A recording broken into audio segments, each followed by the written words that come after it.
All right, let's get into section 2 here.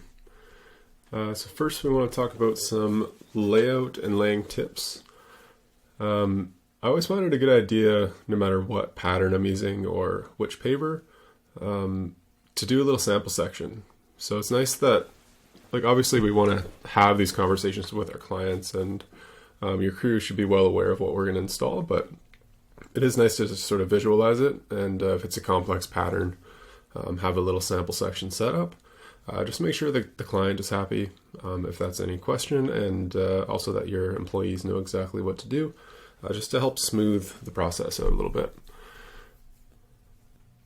From there, it's actually nice to be able to pull measurements off of a small layout as well, especially if it's a walkway, just to get the exact dimension set up so that you know precisely to like 1/8 of an inch what the width of the walkway should be, that kind of stuff. One of the first big things that I do is pull a parallel string line out from the foundation of the building as well as a reference. So get it close by. It doesn't have to be on the exact edge of your paver. You can always use it as a reference to measure from to get to the exact edge.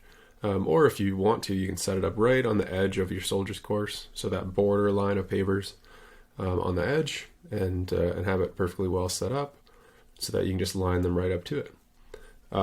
You could also set up with your grade stakes that line at the appropriate slope so that you know you're exact with your heights, but at this point your heights should be all taken care of. Once your sand is screeded to the right height, you're sort of good to go to just start laying. So it's really more about the dimensions and laying it out in the right way. So we want to set up some square lines as well, especially if we're doing more of like a rectilinear type of design. So lots of square angles and stuff like that. We want to double check that they're actually square, especially with more of a rectangular paver like I'm using in this picture.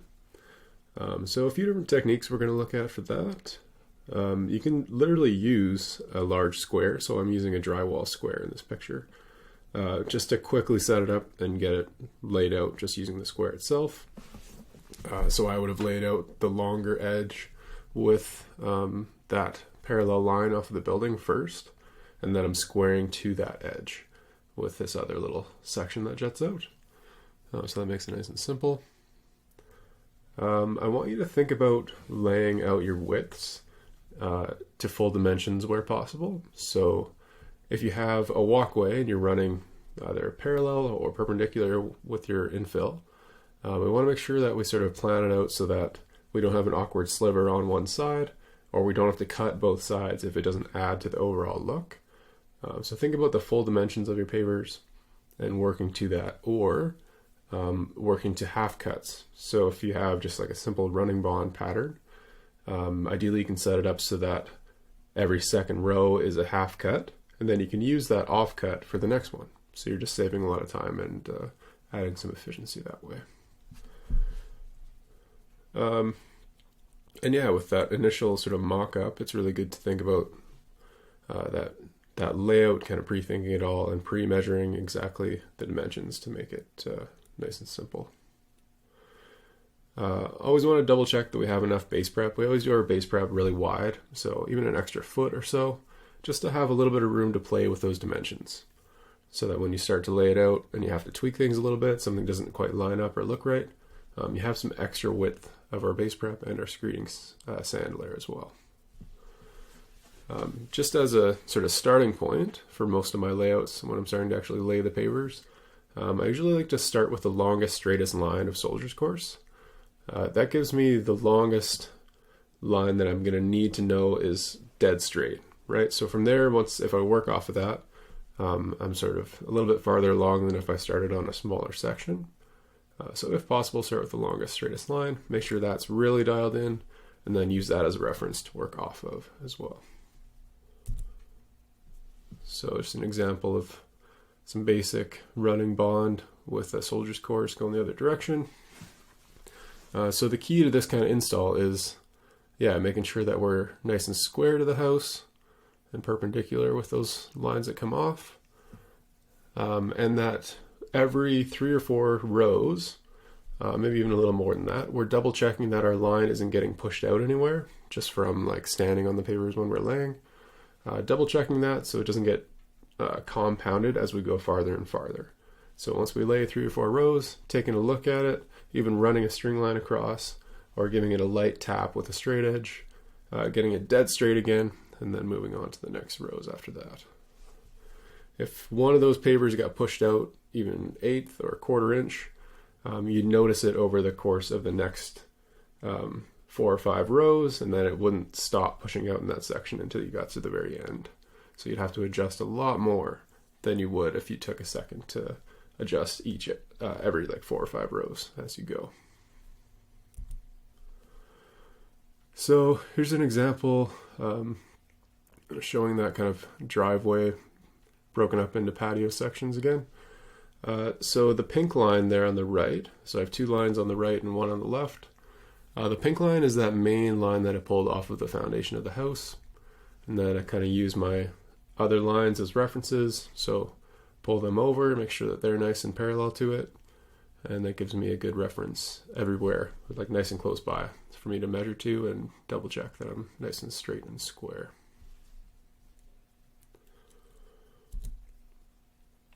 So same thing, just different perspective. And you can see with this pattern on the infill, so the middle section, we set it up to that half dimension so that there's just half cuts. That makes it super nice and fast, but we still are able to stagger our joints, right? So it has a nice strong look. And then each section is laid out to full increments as well. So the other way, not left to right, but sort of top to bottom in this photo, the pavers are laid out so that there isn't a cut on each side until we get to the very end of the pattern, all the way at the driveway. So that has a nice sort of fuller, more meant to be look that way. And there's kind of the finished product of that. So with those long straight lines, we just want to make sure that we follow our string line really well and get that soldier's course dialed in really nicely. And just always double checking as we go that we're not getting too far off course. And that final screed layer is really what makes this nice smooth look. And making sure that we're overlapping our compaction in different directions on that top layer as well, which we'll go over at the end of this presentation too. So there's just a nice square angle in the garden bed there. This was just kind of a design choice by our landscape designer. But once again, we laid it out to that half brick increment. So you can see on the infill on the sort of the tan side on the top left there, the cuts are exactly half. So it just looks like it's more meant to be than if they were thirds or partial cutoffs. So really important. We can use that garden bed space, like shrink it up or make it a little bigger by a couple inches here and there, making sure that we have nice wide base prep, right? Just in order to get that infill to look really nice and not have those sliver cuts. So there's another look at a patio, and just especially with the running bond, making sure that those lines are really crisp as we go, right? So take the time. I mean, it's easy once we get our sand screeded to just want to like go, go, go, everyone lay pavers, like go really fast. But if you slow down a bit and make sure that you're keeping on top of your lines, it just makes for a much more refined finished result and less time overall, I think. So a little bit of time taken to adjust as opposed to a fair amount of time at the end to make it look good if you have to pull a bunch of pavers around by a 1/4 inch or even more. It's certainly not ideal. Okay. Let me just move something out of the way here.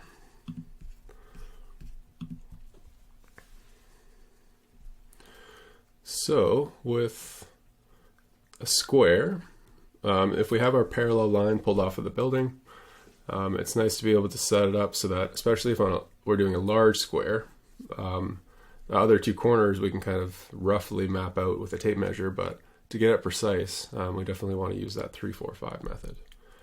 So we'll use that baseline to start with as our starting point. And we need to figure out exactly the positioning of that far stake, right? And the same on the top right side too after. So we can set up a 3, 4, 5 in the corner. So I'm actually going to measure 3 or 4, doesn't matter, you can interchange them, as long as the other one is the other number on the bottom side. So measure 3 feet from my string line, right from that corner apex where the strings meet on the stake. So be as precise as you possibly can. Make a little marker mark there on the string itself, and do the same thing on the other axis, so that 4-foot mark. Make a point there with your marker, and then where those points intersect, we're going to have a tape measure held up for 5 feet, and we need to move that stake left or right on the top in order to get that 5-foot mark to intersect with the 4-foot mark. And that's how we'll know we're square. So we'll kind of set that stake roughly close. You can even use a framing square to get it close. And then we'll fine tune it a little bit with this 3, 4, 5. And just push it left or right until that intersection of those points is correct.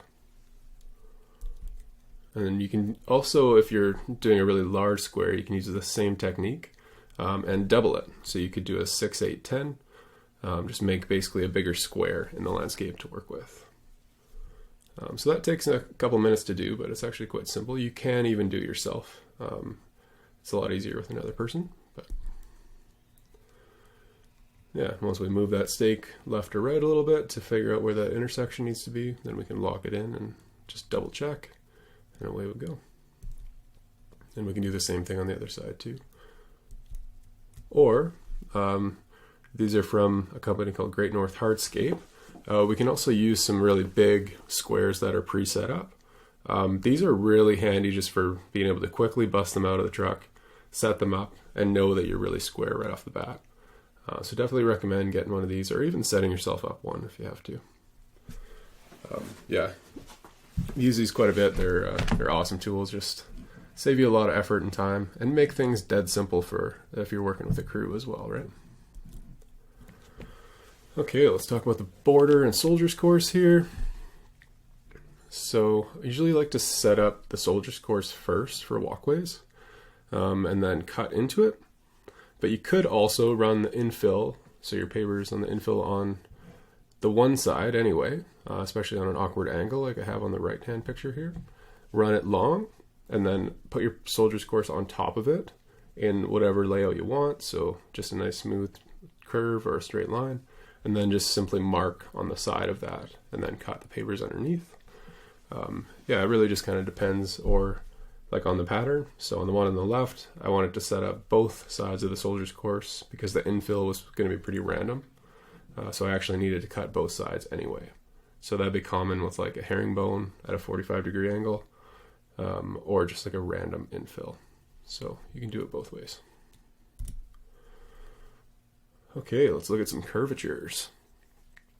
So the biggest thing that I want to show you here with some curvature techniques is making sure that we don't have slivers. So ideally we have the biggest paver as we possibly can on each section of the curve. For tight radius curves like this, it's tricky, right? We can't just put full pavers because the gaps in between them would be huge. They'd be like an inch or 2 inches. So anything over, I typically say 1/2 inch or even 3/4 max, I'll do some cutting like this. So I'll set it up with the curvature, and I'll space out my pavers so that the biggest edge is just touching the pavers underneath it. So you can see on the right here, once it's cut in, they're all pretty consistent sizes. Every second paver is angled, but it's a decent size. So laying it out like on the left there, and then looking straight down, I'm going to mark both sides, put that top paver off to the side, and then I'm taking the bottom one and cutting it. So you're cutting every second paver twice. And then those full-size pavers will basically drop down into place and make a nice smooth transition there. So much better than leaving big gaps or having sliver cuts, that's for sure. So once again, this is kind of how I would lay it out. And this way you can see that the actual outside curvature is going to be nice and smooth still. And yeah, you're sort of maximizing your efficiency of the pavers as well, having those bigger pieces and laying them out so that the top edge there is just at the edge and corners of the pavers underneath. So there's not a lot of cutting wastage. So similar idea for any kind of curvature. And yeah, just get those nice bigger pavers in there instead of smaller ones.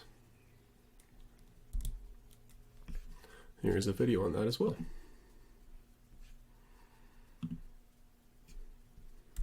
Oops.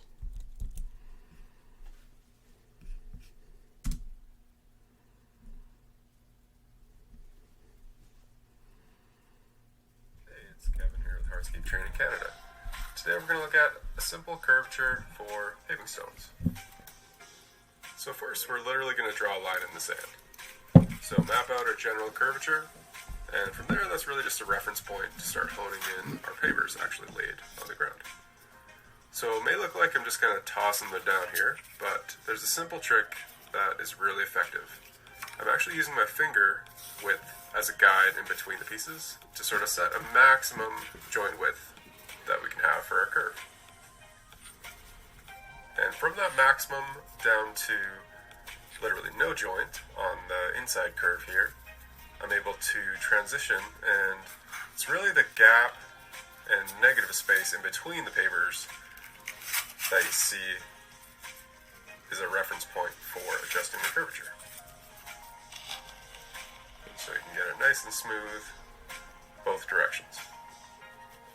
And for setting an even tighter curve, please do not use slivers like that. What we want to do is set our curvature in the sand once again. You can use a center point and a tape measure or string line if you like. I like to just once again draw a line in the sand, and then I'm going to lay out my pavers just about the width of a paver at the big side here.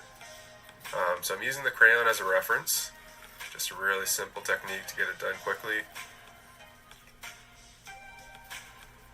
And I'm just adjusting each one so that the width in between is about the width of a paver and consistent throughout each one. So fine tune it. You really want that inside curvature to look really nice and smooth especially. So the inside joints, the small joints are actually the same size as well to each other. And from there I'm actually going to stack pavers on top of each gap here, and this is going to allow us to have some bigger pieces in between, really nice and consistently cut. So from there I'm just going to make sure that curvature is nice still on top, looking straight down, and mark each one. I also like to quickly number them so that I can make sure I get the right one in the right spot, because they will vary just slightly.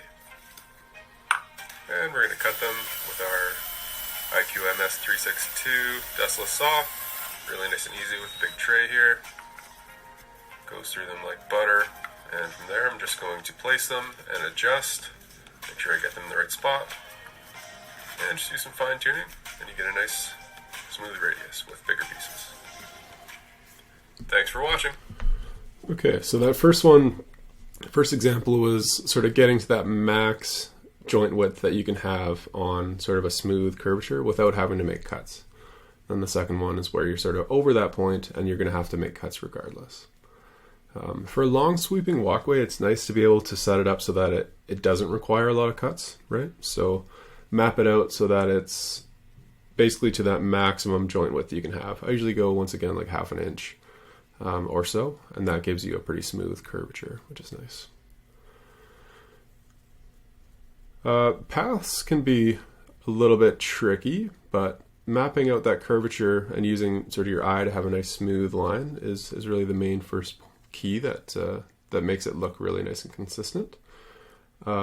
Transitions should be really smooth, so we want it to be like a nice easy walking surface. We don't want too many lines or a design that's going to carry you to where you're going to want to walk on the grass instead of the path in spots, right? So it can't have too drastic of a curve. We want it to be nice and smooth and look really nice. Or if it's going to be straight, we want it to be dead straight, right? We also need to be careful with slopes as well. So usually I want to just like set it up so it's all sloping just off to one side. Or if it has to slope down in one direction, just setting it up so that it's one consistent slope, and the transition between that and another slope, so say it matches up to a patio with another slope, we want to tweak those by hand once again and make sure that they are really smooth in between. So a couple examples of some nice straight ones, kind of flaring out on the left side there towards a staircase, making a bit of a landing. The tricky part on the one on the left is that the infill is two different colors, actually I think three different colors, charcoal, shadow, and tan, or natural. And 3 sizes, so it's very random, which means there's going to be some smaller cuts on the sides eventually. But trying to avoid that, and even that one sort of tiny finger one on the bottom left there, probably could have been switched out. The pattern could have been changed up to get it a little bit bigger. But yeah, lots of cuts on that one, as opposed to the one on the right, which is set up for the dimension of this particular paver with 3 different sizes, so that it's 3 pieces exactly, sometimes 4, and no cuts at all, which is kind of nice. And here's that smooth curvature for a couple walkways. The one on the left was a little tricky because they wanted the water meter box right in the center, which is kind of strange, but I just tried my best to incorporate it and square it up so that it was actually going to work with the pattern and have it nice and centered in there as well and cut in really well. Yeah, you just look at how smooth the transition is, like across the whole thing. It's more of an inviting, smooth curvature that mirrors some of the landscaping on the sides, as opposed to more of a drastic curve that might be a little awkward to walk on.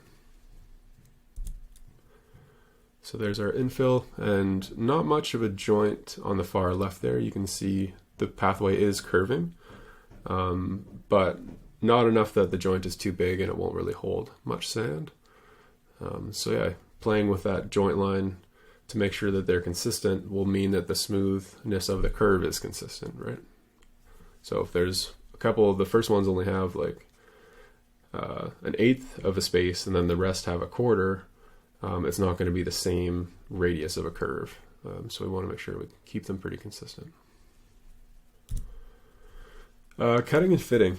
So I found this one at some commercial project on the left there. Just obviously pretty tragic combination of someone doing drainage and pavers. And then one of our projects where we had a clean out and they wanted it to be accessible, so we cut in a really nice clean circle pattern around it. So really it's more about like taking the time to get the drain or a cap, whatever it needs to be, your downspout pipe, cut in really well, and then also just like using our pattern, so like on the top or on the right there, setting it up so that the actual cap is in the middle of 2 pavers as opposed to right in the center of one, and kind of just being aware of that, right, so that we can cut the edges of 2 and have it fit in really tight instead of having it like core out a hole or something like that and have that paver be quite weak. So yeah, just something to think about there. These details really add a lot to the quality of a finished product though, right? Taking the time to cut it in really nice and clean and get those heights correct as well. I always like to, if possible, bring the saw right up close to where I'm working. So I'm marking and cutting right close up. So that's why that, like this IQ saw with its dustless technology, I find is excellent because I don't have to make a mess on the pavers that I've laid. You might just want to throw some plywood down or something to roll it onto. But really handy, just saves a lot of time. And you can even cut some nice details like I have on the right here for a corner. Just makes really easy work of it. So let's look at that.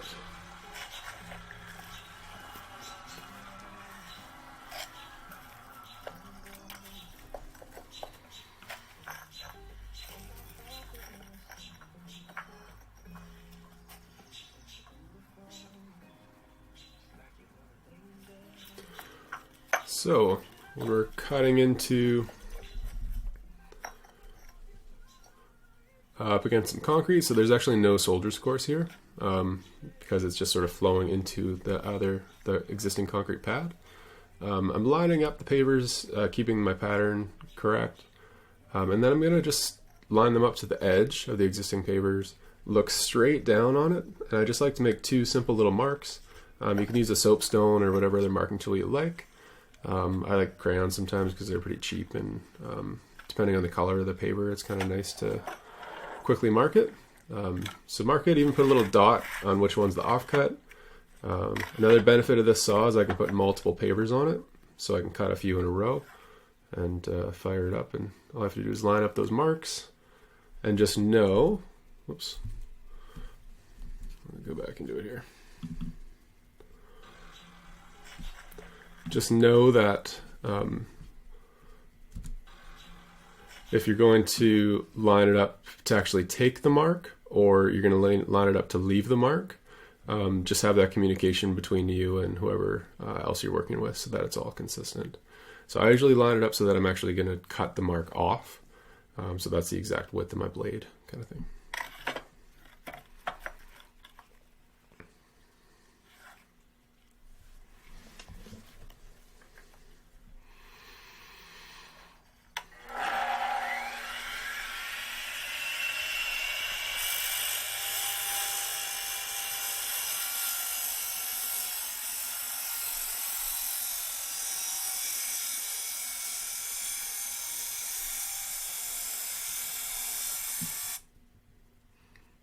Skip through that a little bit.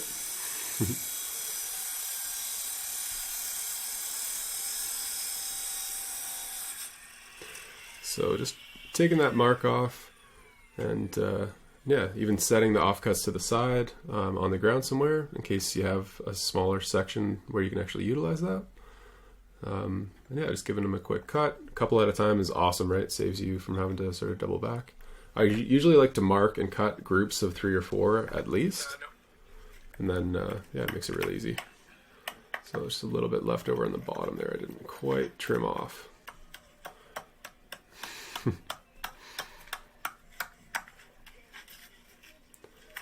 yeah, that's a... Hang on a second.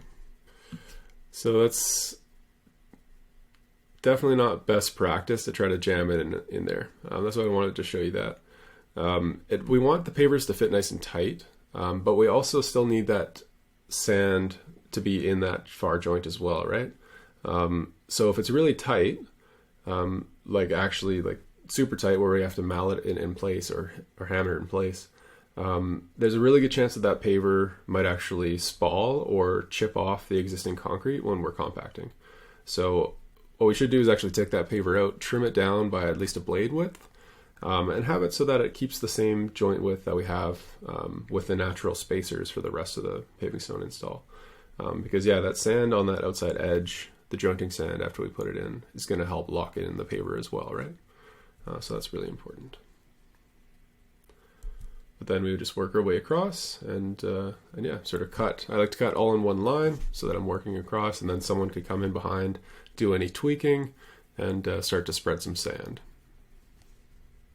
So let's look at scribing up against some rock work now.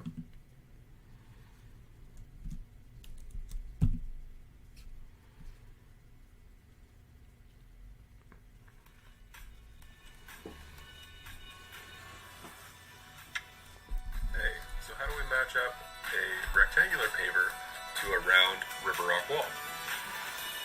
Well, we'll take a straight line with the level from the farthest point. Then we're going to set up a simple scribe using nothing but a pencil and a crayon. So I'm taking the farthest point and marking it on the pencil, basically just holding a crayon at that point, and then pulling it backwards, mimicking the line with the end of the pencil of the existing rock wall and translating that to the pavers. Then I start cutting them and placing them back in. I usually just do 2 at a time so I keep them in the right spots until we start to fit it all back together. And now I'm going to show you how I like to cut these pavers on this curvature. I like to use my little steel battery operated cutoff saw here. It's good for smaller curves. I'm going to take just outside of that line straight across and cut right through, and usually cut it at an angle back towards the bigger part of the brick so that I can just shave it off after easy. And then I'm going to sort of tilt the brick up on its side and get the saw in at an angle and just sort of shave it back slowly to that line. So just buzz a little bit off at a time until you just slowly get back to your line and get a nice contour there. And we just want to make sure it all fits really nice and consistent. And once we scoop in our sand, you'll notice that it follows the general contours of the natural stone, just creating a nice cleaner look and some more straighter angular cuts. Until next time. Okay, so the main key with that is taking the time to get it as precise as you need it to. So this is a pretty rough surface to try to work up to. It's nice if the soldier's course looks smooth, right? No matter what we're coming up against. So if we're kind of stuck on an existing project where there's already a rock wall and we need to work with it, usually I'll kind of try to make the soldier's course at least look nice and straight, or with a curvature nice and smooth, and then cut off as much as I need to sort of fit it into that or up against that rock feature. Or whatever it is, any kind of rough surface you're trying to match up to, right? Whatever gets that inside line of your soldier's course to look really nice after is the main point. And I really love that smaller battery-powered cutoff saw because it's got a smaller blade, so only 10 inches. It's really light, so it's a lot easier on your body to make these precise cuts, and it's still extremely powerful. So it just makes like these detailed notches and stuff, any kind of curvature we have to cut, really easy and fast. So I definitely recommend getting like a mid-sized saw like that to throw in the mix. Not just a big gas cutoff saw, but something in between. And that electric steel is awesome. Definitely recommend it. I just want to talk to you quickly about edge restraints. I know everyone has a different perspective on it depending on where we're at in Canada. Out here on the West Coast, we don't deal with a lot of frost heave. So the concrete curb, or a mortared curb, is a really good viable option. And what I really like about it is there's usually some excess sand and road base on the side of the installation. And there should be if we're doing a nice wide base prep. So I'll go around with a wheelbarrow and scrape shovelfuls of that away carefully, throw it in the wheelbarrow and mix that with type 10 cement. And then I'm cleaning up the job site and mixing my mortar for a curbed edge at the same time. And then I'll trowel that in place and make sure it's nice and hard. And then we can do our sweeping of sand and compaction as well.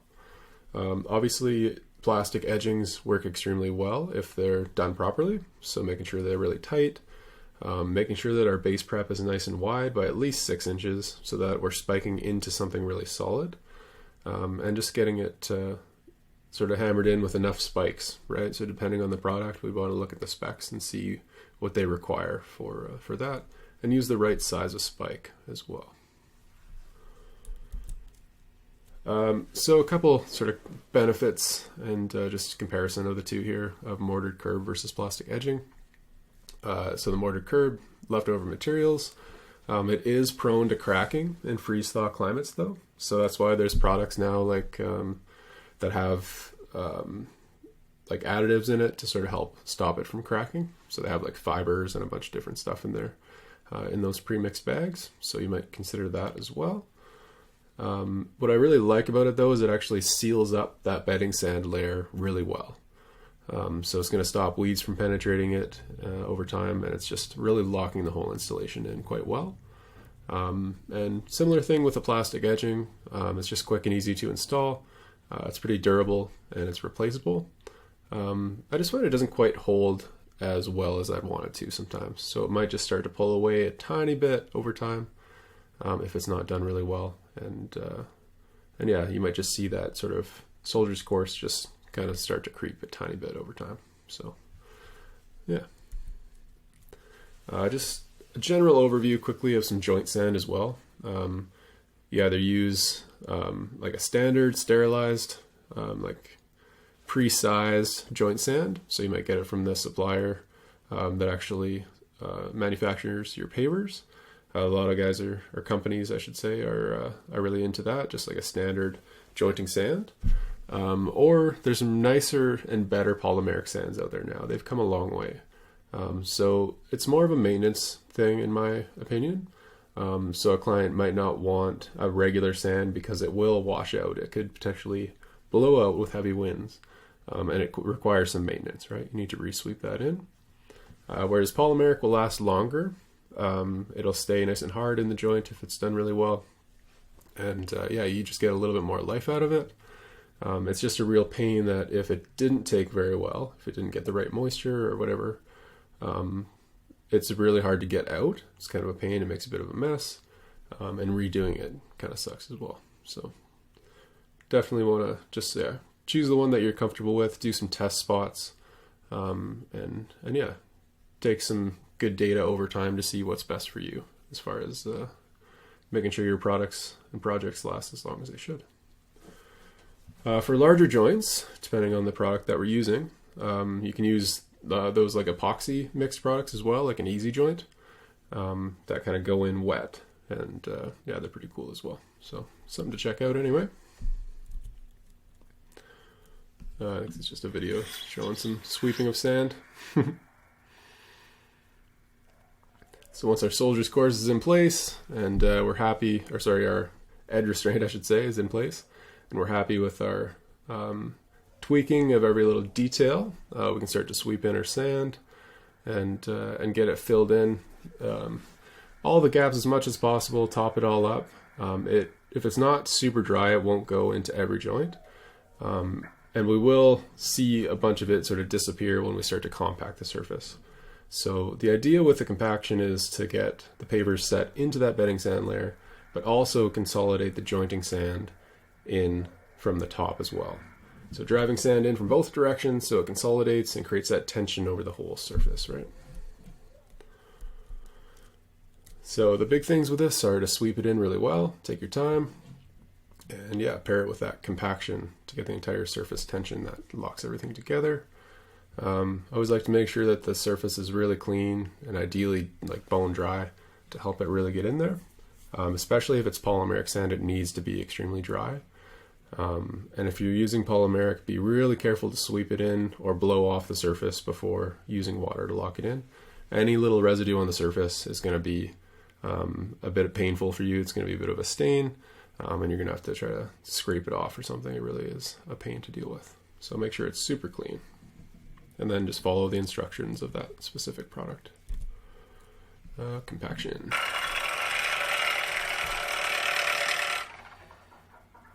So a nice kind of slow-mo there, just showing some finished paver compaction. If it's a smooth paver, or you just want to get set up with one of the mats, that actually protects the pavers a little bit. So any smooth paver or anything that has a slight texture to it, you're going to need one of the slightly softer mats on the bottom of the compactor, so you're not scuffing and ruining the finish. Yeah, really nice to have. I'll use just a standard plate for more of like my tumbled bricks or pavers, and then yeah, the smoother ones we'll put a plate on and make sure that it's going to be a little bit more protected. Last thing you want to do is scuff it. Yeah, I'll just look at hand tapping here quickly, and then we'll go over it. So any of those areas where we can't reach with the regular smaller plate compactor to do our final compaction, we're going to have to use the hand tamper just to make sure that we get those areas compacted, right? Otherwise, they're going to settle out differently than the rest. So get into those corners all the way from our base prep up and use the hand tamper to lock those in. For that final compaction, it can be a little bit tricky, right? So we want to make sure we're careful. We're confident in our compactor to know that we can control it really well. We're not dragging the bottom corner when we're turning and sort of pulling the bricks away a little bit. We're pulling up on the back, on the far corner as we turn to get pressure off that corner, to make it nice and smooth. Usually I'll start with the longest, straightest run, and I'll lock that in first. And then I'll do a perimeter, so I'll do the whole border. And then I'll start on my longest, straightest infill runs as well, and get those locked in first. From there, it's more about just keeping a nice consistent pattern and keeping a nice overlap going. So we're not missing any spots and just making the surface even smoother. And then going multiple directions in between sandings, right? So we'll compact once, add more joint sand, and then compact again, and then usually one final time after that. Driving that sand into the joints is really important. All right. Okay. Let me know what you think in the comments and stuff here. And yeah, feel free to check out the exercises in the next section, and I'll talk to you soon.